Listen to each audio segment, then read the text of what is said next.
Please welcome Dr. Bauman of IMMY.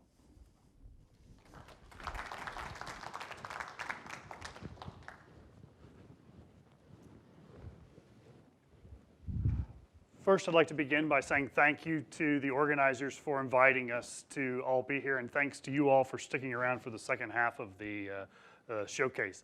I'm going to talk to you about a disease that none of you have even heard of, but this particular disease actually kills about 600,000 people every year.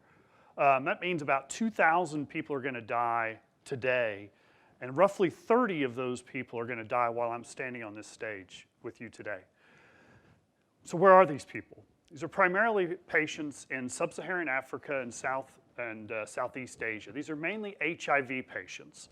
And as you know, or as you may not know, many HIV patients actually don't die of HIV itself, but they die from opportunistic infections that are caused by other things. So this disease that I'm going to tell you about is called Cryptococcus neoformans.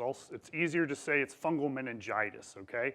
The way this happens, the way you get infected, is there's organisms in the environment, and you inhale the organisms. You have probably inhaled these organisms. It's everywhere.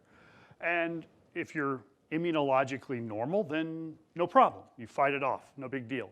But if you have a compromised immune system, as is the case in many HIV patients or advanced AIDS patients, it can go on to develop meningitis, bad scenario. Currently, despite the best available methods, 80% of these patients are going to die. 80%. It's a tremendous number of patients die. In fact, more patients die of fungal meningitis, HIV patients, more HIV patients die of fungal meningitis than die of tuberculosis. You've probably heard of tuberculosis. So this is an orphan disease. We've got this huge problem of educating the world about this disease and coming up with interventions that can solve this problem. Breadwinners are being lost, so families are losing their incomes. Children are losing their mothers. Tremendous burden of orphans due to HIV. Patients are dying despite the best efforts of the doctors. This happens to be a friend of mine. This is Dr. David Maya in Mulago Hospital in Kampala, Uganda. I was actually with him 3 weeks ago in Kampala when this picture was taken. So tremendous individual. He pours his heart out every day to try to make a difference in these patients. But like I said, 80% of them die. Why? Because they're diagnosed too late. They're diagnosed when the organism's already in your brain, when it's hard to treat at that stage. Well, what if we came up with a better strategy where we could diagnose them earlier in the course of disease? That would be great, right? Typical scenario in a hospital in a resource-limited country.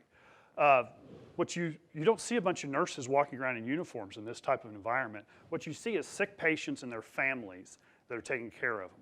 In our scenario in the US, you go to the hospital and you're taken care of by nurses. They feed you, they help you get to the restroom if you need to go. Well, in this environment, you're cared for by your family. If you don't have family, that's bad news for you. When we go develop products here in the United States, we think of this scenario. Lots of electricity, lots of high-tech equipment, lots of really smart people, lots of people that actually paid attention to the STEM curriculum. They went on and they can operate in this environment, okay? This is a typical laboratory environment. This actually happens to be in Tanzania. I'm gonna tell you a story about this particular location. That plug right there may or may not work. Who knows? The generator that's out back that's supposed to keep the electricity flowing, maybe they paid for the diesel, maybe they didn't. So that means all your refrigeration and all of that is gone. All your lighting is gone. Well, they don't have air conditioning. They really don't have much of anything. So I go to Tanzania about 3 years ago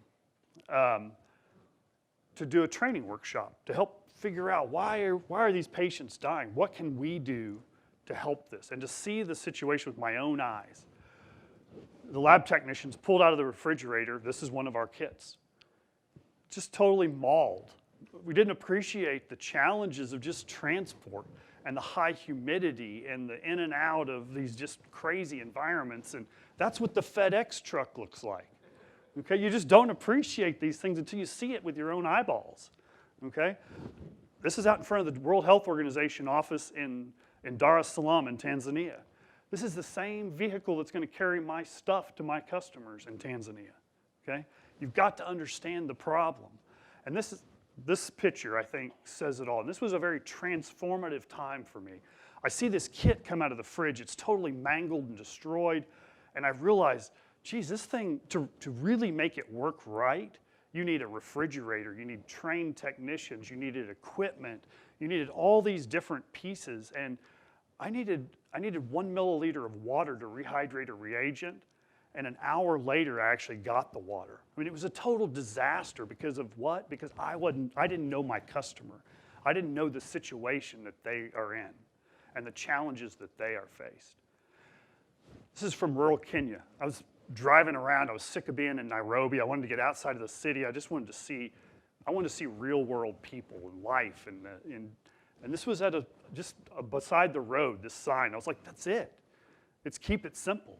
So the theme of this conference is what is tomorrow's technology today. I'm going to tell you how we can use yesterday's technology today for this type of an environment by just keep it simple. Well, what if we could take just one little drop of blood and make a big difference and change a life? I'm going to tell you a story that we are doing that. We developed a test, simple test, pregnancy test type technology. 2 lines is positive, 1 line is a negative test. This is a test for fungal meningitis. Usually when you see a pregnancy test, you see that it's housed in a plastic housing and it's all, has all this fancy stuff. Some of them even do a plus sign, and now they even have digital pregnancy tests. Well, those were no-go for us. Remember, this is going to Africa. I can't develop a pregnancy test that costs $40 and expect to sell any of them into Africa. So strip off the plastic housing. Well, that price just went down by 4x just because I took the housing off of it, okay? Very simple test. Very, very good test. Lots of technology is actually built into this test, okay? Using monoclonal antibodies and gold particles, and actually right here, you'd apply the sample flows across the strip, picks up the gold particles. Right at the very beginning, we actually have a filter in there that's going to remove red blood cells. Why? Well, I can take that finger prick that has red blood cells in it, remove the red blood cells, and let the liquid portion of your blood flow on through. And that's the portion that we want to test. Lots of technology that's built into this test, but it's all invisible to the user, right? We want to make it simple. That's what we did. Developed it 3 years ago. 3 years ago. It was FDA cleared in 2011. CDC recommended. I love telling this story. I think it's so cool because it gets to something I think is absolutely central to what we do at IMMY. We work with collaborators. Dr. McKeever talked about public-private partnerships. We didn't get here because we did it on our own. We did it because of public-private partnerships. I'm in the Salt Lake City airport. My cell phone rings. It's an international number. I'm like, that's kind of unusual. I take the call, and it's Dr. Easterbrook with the World Health Organization. She said, I heard about your test. It's like, great. Can I tell you more? And she said, absolutely. Would you be willing to come to Geneva and present to the group of people who are writing the guidelines for the care and treatment of these patients? Like, oh, man, that sounds awesome. Here's the catch, Sean. It's in 2 days. So no big deal. I'm there. I mean, who gets the opportunity to go present to the World Health Organization about your product? The cool thing was there's 30 people in the room. I'm the only guy from a company. It's all academics sitting around the table. But you know what the really cool thing is? I already knew half of them. Half of them had already used my test on their patients. So I'm preaching to the choir here, right? It's not because me, Sean Bauman, and IMMY in Norman, Oklahoma, that we did it all on our own. It's because we're humble enough to admit we can't do everything on our own, and we need other people. And so what's the path forward? How can we save these lives? Well, the path forward to save lives is screening programs. And that's actually what came out of that meeting at WHO that they recommended. National screening programs, so the doctor doesn't need to have fungal meningitis on his differential diagnosis. He just needs to receive results from the laboratory. With that type of an intervention, we can save 90% of those lives. That means we can keep the family unit together. We can keep mom with dad and baby with parents. That's important stuff here. Like I mentioned, the collaborators. Here's a few of them that we have on the screen. We've worked with the World Health Organization, CDC, importantly, University of Nevada, Reno. They developed these monoclonal antibodies that we licensed.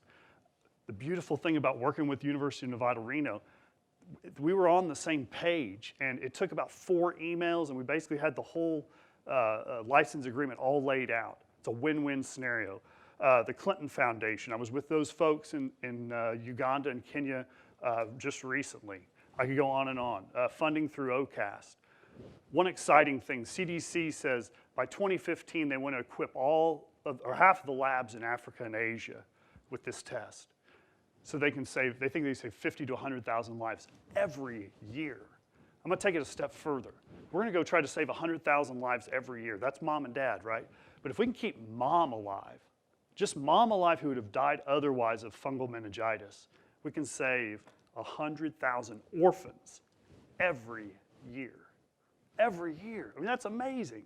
We're in Norman, Oklahoma. We have a global impact. I mean, you can hop on a plane and be in South Africa tomorrow, or you can get on the internet and Skype with somebody in Chennai today.